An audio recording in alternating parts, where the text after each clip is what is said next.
Hi everyone, welcome back to another video from Crazy Gamer. In this video, we will be learning how to turn on and off music and sound effect in Boom Beach. Adjusting the music and sound effect in Boom Beach is simple and it can enhance your gaming experience.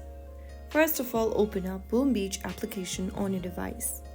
From the home screen, tap on the gear button on the left-hand side menu. Now, inside the settings menu, tap on the on button under music and sound effects. Make sure that both of them are turned off. Soon after you do that, you will be able to disable music and sound effect in the game. If you ever want to turn it on again, get back to this same settings menu and tap on the music off button once again and the sound effects off button again.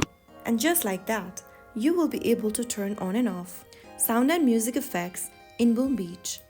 If you found the video to be helpful, like, share and subscribe for more. Press on the bell icon so that you'll never miss out another upload. I'll see you in the next video. Thanks for watching.